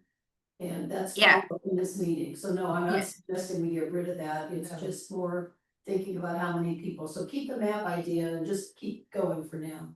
Yeah, so I think, but again, that's the thought process, right? So we get more people if we don't have tables, but at the same time, capturing the information, encouraging people to talk in a small group is good. Other ideas that we've sort of like considered and kind of let go were, having stations around the room. Sometimes you have that, which often would be more of like the open house style that we would probably have towards the end of this process, where it's like, okay, here's a housing easel with, issues on this, and here's a transportation corner with stuff up on the wall that people can engage with maybe post-its and things. And so there's that. But I do think for this, I think encouraging people to have these small group discussions and write down their ideas is really helpful. It does cost us capacity. So that's the trade-off, because you're absolutely right. When we start putting tables together, we're limiting the capacity of the total number of people in the room. But I think the payoff is that we get better input because people talk through some of their maybe knee-jerk initial reactions, and they've had to kind of think through it and talk through it with people. And it also gets captured in a much clearer way in on the posters. One of the things is if we just had say seats and everybody just came and we opened it up for conversation on various topics to the entire room, and people make comments, you get a lot of talking at each other. And then, as a planning team, we're kind of writing all that stuff down, but maybe you don't ever come to any sort of consensus around it. And so we're not really sure when we go to write goals and policies, the person who made the comment at the very beginning, did they still feel the same way at the end of the process? Or how do these things balance? And so that's the beauty of the small group discussion, but it does cost us capacity. So any additional thoughts on how that might run, or what some of the hiccups we might be able to anticipate and hopefully smooth away before we even get there? I just want to add, I think that what I was kind of hearing is that we were just looking for maybe other ideas for doing the small group discussions. Like using easels where the groups are around an easel. Each group would be around an easel. That way it could be done standing, which may have its own issues with accessibility and participation. Not everyone can stand for half an hour comfortably, but you know what I'm saying? That kind of thing. Mhm. You do end up having more with the easel. I will say you end up having just by necessity more of a note taker, right? Someone there who's like kind of writing everything down. When people are kind of moving around a table, it gets a little bit easier for someone to say, okay, yeah, you just said that, you're closest to that corner. Let's write that down, because that's a good idea. Let's go ahead and write that down. But I think that's a good idea to consider. And some of that, Layla, maybe we can talk about when we start to kind of lay out the room a bit. Yeah, I saw another hand. So are these the slides that you're gonna show to everybody, basically? Or are these more for us? Is this the outline for what they're gonna see? These are for you because they're about designing the project. But when I got back here to the goals, policy ideas, questions, and concerns, this was my plan for the public.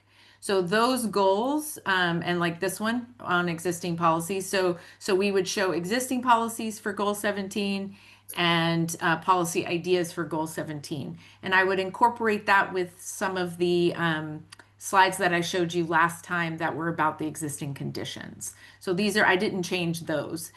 These are the ones that I thought, needed some streamlining in terms of all of the existing policies. Because for your presentation last time, I just put them all on there and bolded a few words. And for the public, I thought it needed to be shorter. So just because, again, the nature of the room, when you have a big slide in the front of the room, it needs to be a little bit easier for people to digest quickly, and not a ton of text. And these I can give you, again, this is not a speak now and forever hold your peace. I will share this PowerPoint with you guys, and we have, leading up towards and getting closer to September 23rd to make some edits to those slides. Yeah, Rhiannon. Thank you. Yeah, so knowing now that these are the slides that you'll be using, I would suggest also putting the coordination with OPRD on the goal 18 slide as well too. And that'll be something that they will be looking for, and the community will probably be looking for as well too. Yes, thank you. And then also, when I first made this PowerPoint for today, we didn't have a meeting set up for later this week. So I do think that, Rhiannon, I would love your feedback, and we can focus on maybe if there's a way of some additional information that needs to go in these slides. And what I can do is share them with the committee for in advance of your September meeting, where we're also going to be sharing some goals and policies. So we'll see if there's any changes that come out of the meeting with DLCD. I can share those slides with you. Yeah, I saw another hand. I like this setup a lot. I'll be honest, it's worth maybe thinking about when you read this, what are you asking from us to give to you based on this? Because I'm not sure what I'm being asked to do. Like, I don't know what the DLCD model goals are. I don't know what the shoreline map is, and I don't know how to coordinate with Parks and Rec. So like I see it, but like if this is a gathering of a bunch of people to discuss this goal, maybe more clarity on what you want me to discuss and what decisions you want me to make, or what decisions I can't make because they're already set in stone by the state or something. Yeah. Yeah, I think that's a really important point. And I think that maybe it's actually summarizing just for each of these goals that what we'll need to do is update maps based on new data, right? Make sure our maps are up to date, and make sure our policies reflect the current regulations, right? So like make sure that we're in line with what the state is requiring us to do. And so those are sort of a given, I think, for each of these goals. And then the question is, okay, so once we've updated the data and once we've done things that are not necessarily subjective, right? We've done the things that we need to do. What else, right? What else is sparking for you as a community around this goal? That maybe isn't necessarily one of those two things, which are a little bit more, sort of our job in terms of making sure that we're up to date with all of the regulatory requirements, right? So up to date with the requirements and up to date data. What else, right? And that's what we're sort of asking the public, right? What are the other concerns that you might have around this goal? Yeah, Linda, I think it was your hand I saw. I was thinking, just sort of like we're doing with the housing, have to do versus like to do. And if it was clearer that we have to adopt these model goals, I don't know if that's true, but what. Right. Yeah, Right. I don't think it's true that we don't. And where can my opinion impact to this? And then I can focus on that. Because I'm distracted by this, because I think I need to figure out how to change my Yeah, goals it's like- versus going, okay, actually, that's gonna be taken care of. That's cool, and I'd really like to know, that was helpful to hear from you, so I'm like, okay, now I'm just gonna focus on this actual bottom thing, I don't have to think about the stuff above. But it's good to know, these will be done, I just don't. Yeah, so I think actually make a more general phrasing of making sure that our data is our data is up to date, and in terms of our maps and our existing conditions and our and that we're reflecting anything that's required from the state, right? So that's a given for each of these. And no, I don't believe the model goals and policies are something that you have to adopt. Some of them may be including things that need to be addressed. And here's a suggestion of how to phrase it, which I'm, super hopeful. But again, making sure, us asking the public is just, once we've updated everything we're required to do, the have to do's, what are the things that you would like to see or issues around this goal? And there may be, for some goals, there may not be a lot. Yeah, Rhiannon, you had a comment. Yeah, thanks. I think just having a couple examples maybe of what that entails for those updates, so it gives people an idea of what those changes will be, and then might spark some like thoughts of what else could be included. Because right now, like without having gone through those goals and policies, they may not be able to have any idea what goal 17 actually entails, And so if you're like, it addresses X, Y, and Z, they can be like, okay, well, what about this thing that you didn't mention? Right, perfect. And so again, I think we're talking later this week, and we'll get a little bit of that refined in terms of what are the things that we have to do, and then I can share those slides, and you can let me know, committee, you can let me know if those are maybe now too much information, and you want me to just say we're going to do the have to do's, and here are some topics that are can be of interest. I do think there's going to be a lot of discussion around goal 18, and in some ways I don't want to put words in people's mouths. You know what I mean? Like I want them to be able to tell me what they care about, or what sparks for them. And I want to make sure that people have plenty of time to address those things. So again, we're trying to thread that needle between enough information, but not too much, and not forcing people to say, hey, here's this one issue that I think you might care about, so let's talk about it, if they're not raising it themselves.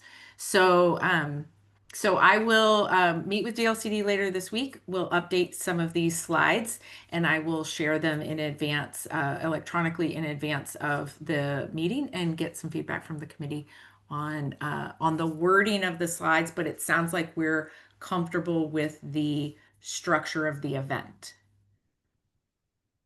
I think we should make a real effort to reach out to OPRD to have people in attendance, not just locally, but at the state. They're revising their strategic plans now. They're looking at charging for things that haven't been charged in the past. And I think people still have we still have a lot of different ideas in the communities about who's responsible for what. So what Oregon Parks and Recreation is responsible and accountable for. If we talk to people about coastal shorelands without a good, clear preface, you'd have people with 15 different ideas of what that actually is. And so I think just a really careful setup of not just jurisdiction, but just jurisdiction, and then how does the city engage with it, and what's the role in our planning as a gateway onto the beaches, for example. So yeah, but I think having somebody there, not to present, I don't want a presentation from PRD on this. I don't think. Maybe I'm wrong. Good question, so. Yeah, just to be there and get a sense of what the community connection is, because we had that disconnect with them a year or whatever ago when they were closing the park. We didn't have any. Right. So I think it'd be a nice chance to kind of invite them in too. That's a wonderful idea, and I'm happy to reach out. That's a wonderful idea. Thank you. I think there are a number of instances, a number of occasions recently also where we assumed or heard the OPRD perspective on things expressed by, city staff, essentially, because that's our only channel to hear about those things. Would it be correct to say that OPRD would be the authority on, say, like the police enforcement of fireworks? Like they're not, but is that the state or is that? State, yeah, we do have in the city limits jurisdiction over fireworks on the beach, but the county sheriff does as well. Or the state troopers. But then once it proceeds past to state park stretch, then it's still sheriff It's typically they use their own rangers. Anyways, this is the Yeah. kind of thing that I just completely have no idea what Okay. Mark's perspective is, so that would be good. I don't know where you necessarily fit that perspective in to the presentation, but having it Feels available. separate from that, but I can. Yeah. Yeah, I'm only Yeah. suggesting the either, that's all, not present. Yeah. Either in the room as a reaching out to them as we're talking about this, because it'll be good input for them. I sure as heck don't want to spend time talking about fireworks on the beach at this meeting. Yeah. Avoid it. I mean, we need to get to the deeper, Right. I'm not, Right. please don't come at me with how important it is, I know how important it is, but there's more fundamental work we've got to do in this. I'm glad we're doing it. Yeah. Yeah. I'm really concerned that we focus on things that we have some kind of impact on and not get sidetracked. I mean, that's an example of probably what we can do in other situations, but Well, and it's actually, really big up. easy.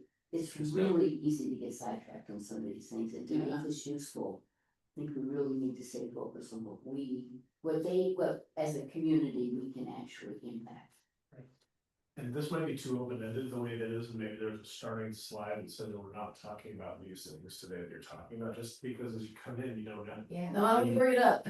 Yeah. Okay. Dog poop on the beach, that'll be the next thing. Don't, yeah. Just- Opening the door. We call that opening the door. I think the facilitator can do that, and that's an interesting topic, but it's just not. Yeah.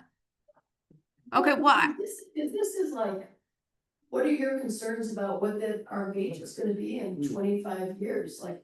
Yeah. And it's gonna be really different, like, and how is it gonna affect the road where our houses are? I mean, access, yeah, and that's the longer range stuff that I hope we can stay focused on. I'd like to hear from the community, and I'm nervous that there's gonna be too much, no offense to you all, but I feel like you guys know so many amazing things that you're potentially gonna eat up more of the time that the community potentially needs. We can hear from you guys all the time, but we rarely get the opportunity to hear from our neighbors, and this is, that whole thing makes me slightly nervous of the. If there won't be enough time for them? Well, like, what? I think that's what we're here to hear. Yeah. We're here to hear from the community, as long as they have enough information so that their input is useful.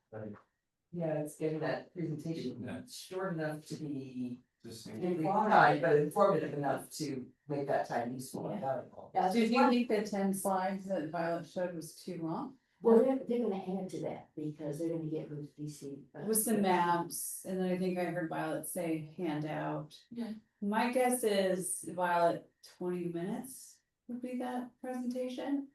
okay. Yeah. Okay. Please, Time box, great. yeah, right. Yeah. Can I ask a sort of related question? Yeah. Dunes Association is local folks. I know almost nothing about what you do. At what point can I get educated? Do I have to ask him separately, privately, what do you do and why do you do it? Or is this part of the big conversation that other people might want to hear? There is a Dunes Management Association. Right. What voice will they have in this process? Well, the association president is part of the ANC. And yeah, I'm the voice of the. He's the voice. I don't know if it requires a presentation or, but, yeah, I'm relaying this information back to my constituents and keeping them up to speed, and they're gonna be at this meeting. Well, I think it'd be great if we could just have you stand up, not give a presentation, and just say, the Dunes Management Association's been around for X years now, this is what we're doing now. We've been part of this all along, we are, but in case you wonder who the local face this is, here I am, and. Keep it, keep that short, but I think the idea. But there is a face. Yeah. Yeah. And I didn't before this meeting, these meetings, I didn't. Yeah, and I think that's really helpful. And I flipped over to the part where I mentioned review the policies with the city's Dunes Association. So I can actually just you know, we can make it that have a little bit more information and use that moment as a time for some introductions. In terms of the fact that there is this association and turn it over for a brief introduction. I think that makes sense. Are you linked to the city? The way Violet wrote the city's Dunes Association, are you totally independent? Are you linked with any governmental body? No, we're independent. Are you a nonprofit? Yeah. 501c something? Hold your questions for the presentation. I'll talk to you after. I'll talk to you That's after. good, because that's what That's what people people wanna know. Yeah, I meant that as a lowercase c, as a Manzanita, but I can change it to Manzanita if that's giving the indication that it's an official city department or something. I can definitely change that. I also we're getting to the last 10 minutes or so. I wanted to make sure that you guys, if there was any pressing issues that were not on the agenda today, that you guys have time. So, you know, do we want any sort of last comments on the structure of the event? If you feel like I now have enough information to go forward with starting to plan the event a little more in detail. Is there anything else on the event before we open it up to kind of general non-agenda topics? Yeah, Linda. I just wanna confirm that this is on September 23rd, the Tuesday night. Okay. And we have one At more. 5 to 7, was that what we agreed on? We have here 5:30 to 7:30. Is that what we agreed? It could be. Yeah. I had 5 to 7, but it doesn't matter. What is I it? thought there was a discussion about people arriving, like making it a little bit after sort of the close of business, for people to arrive, but Tuesday, September 23rd, 5:30 to 7:30, start telling the public. 5:30.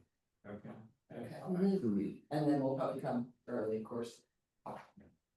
Yeah, And then we have another PASC meeting. yeah, on the ninth, I think. Night. So the most pressing thing in the next 10 minutes, I suppose, would be, are we gonna work farmers market for the next 2 weeks or something of the sort to get the message out about the vision?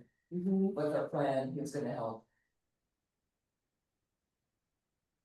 Were you gonna have postcards or you would We have some, you know, We have postcards. We just wanna encourage people to That'd be good. That'd be- read it. It's a little bit more. Is Complete the survey. Is the visions on the website? It will be. Okay, they Yeah. point to the vision and say, that's what we're Yeah. talking about. Yeah, and maybe have the vision as a handout, I don't know. What do people wanna do to get this out to the community and start to get feedback? And I wonder, sorry, I think Meg and Rhiannon, Yeah. you're welcome to stick around, but you're also free to go. If you wanna go. okay. But I Yes, had- thank you both very much. Any questions before you go? I had a couple of questions for Megan, but I don't know if it's appropriate. No, I think it would be best to do that now and then you can carry on. Is that okay, ladies? So the one that the Dunes Association president, that is part of the Dunes Association, that is linked to this ordinance 96-3 and the Dune Management Plan. And we've run into challenges with moratorium. And I'm trying to understand it better, and trying to find a common thread. And one of the things that I saw, I'm read it, you know, I didn't read the whole thing, but back in December of 2022, I had a correspondence with Claire Feigner. And she said that there is this is mainly about access.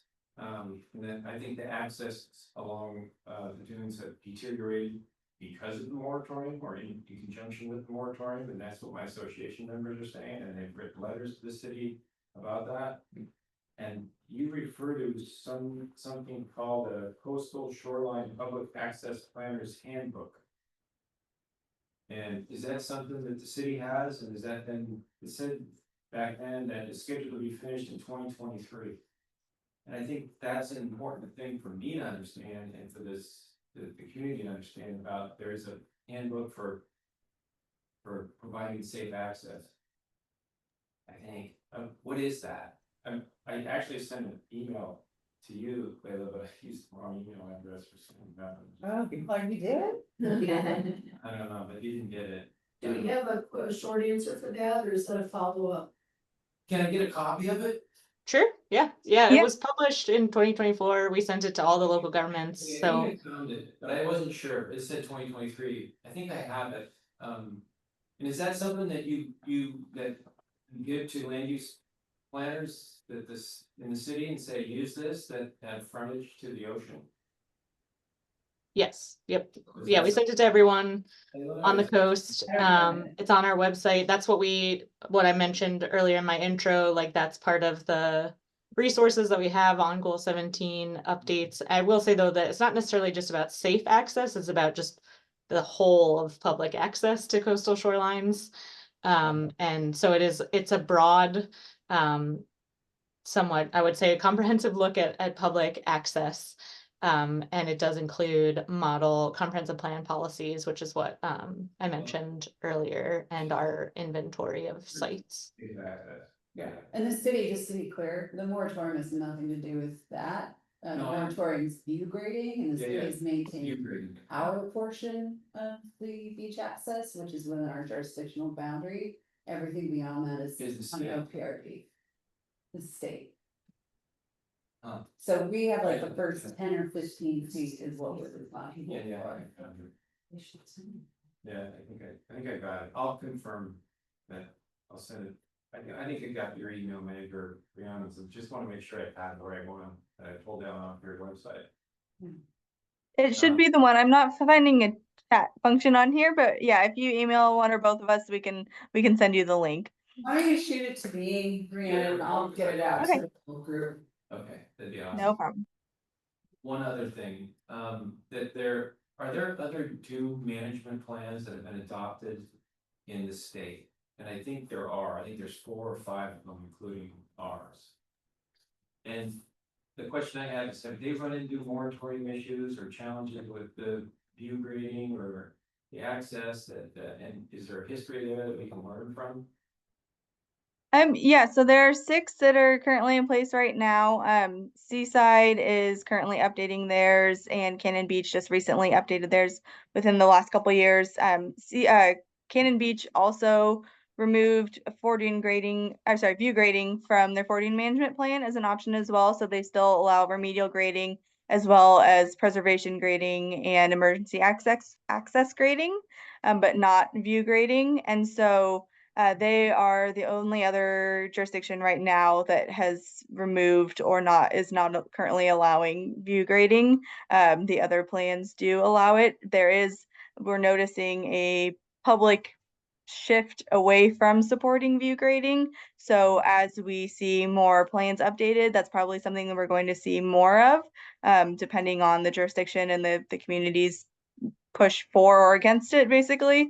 But yeah, if you would like to, I can send the Cannon Beach Fortune management plan as well too, so you can see kind of what they have done with their most current updates, because the other plans are quite a bit older as well. That'd be helpful. Okay, no Association members and myself.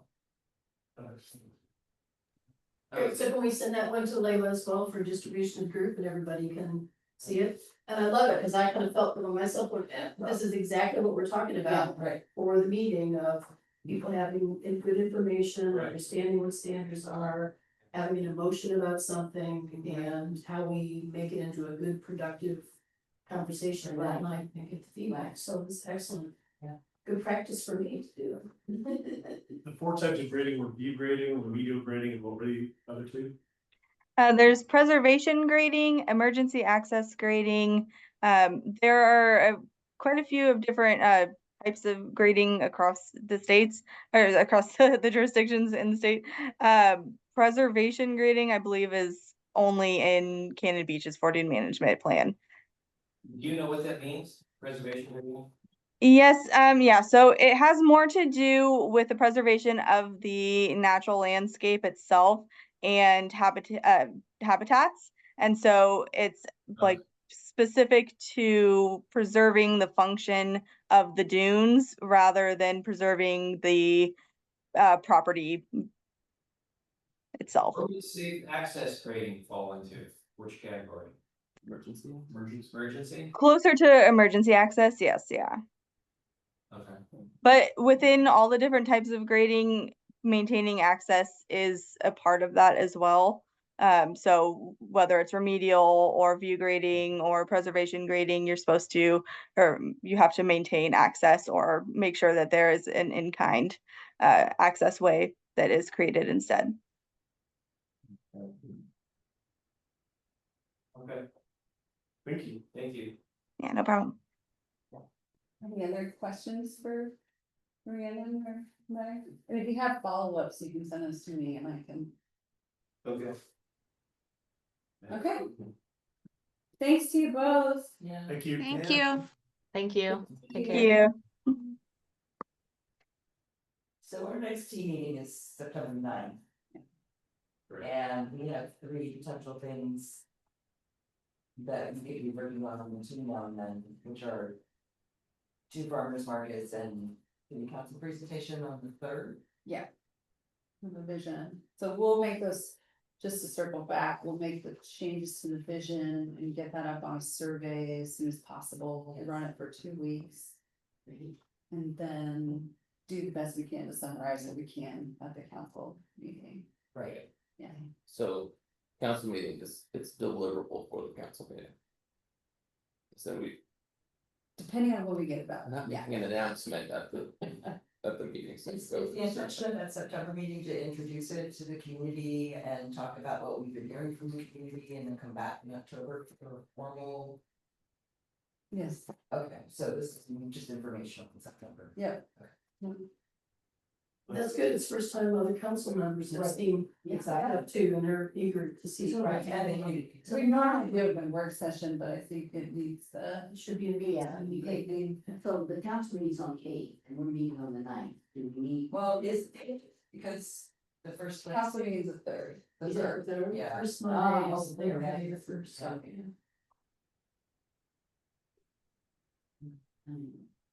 The next EFC meeting is 10:30. Yes, the party. We continue to be. Yeah, we'll be 10:30. 10:30. Yeah. I noticed that November 11th is also a past meeting, and that's a day that usually Layla would have off, right? Why?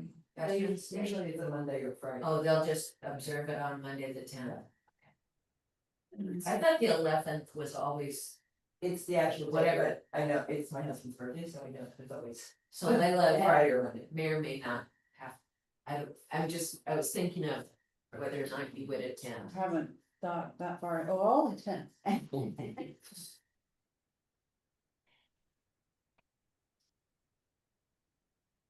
Is who has interest in participating at a farmer's market? To hand out those cards and talk to people. If I'm here, If you're here, yeah, what are we talking next? Are you talking the 22nd? 22nd, 29th? I will not be here the 22nd. I can't, the 22nd, it's not. I'm available both Fridays, I'd be glad to join. Hey, Journey, would it be possible to make a QR code for the survey once it's done? Yeah, most definitely. Okay, because then I can print out a sticker and you can slap it on the. Perfect. I like that. And I can't remember, will you guys host the survey or do we do that on our own? No, August 29th. Like, yeah, August 29th. Sorry, I'm just talking. That's farmers market, August 29th. Yes. Do you host it or do we? Journey, for I the think the city survey- hosts the survey, right? Okay, all right. Yes, last time the city hosted the survey, I could create a survey monkey survey and generate a QR code, but either way I can generate a QR code. Might So be faster because sorry, I'll coordinate with you guys, but I'm leaving tomorrow and won't be back till the 25th, so it might be easier if you guys could do it this round, is that? Yeah. Okay, cool. Okay. I will harass you over email. Signing up, We should reach out to Carolina and let her know, we have a tent that you can use, Okay, so I'll. Oh, no, she's right. if you just copy me, I can work there. Okay, All right. are there other things you guys wanted to discuss? Very productive, very positive. Yeah, that's all 35 minutes over. What do you got? Okay. Thank you, everybody. Okay, All right, thank thanks. you. Appreciate it, bye. Bye.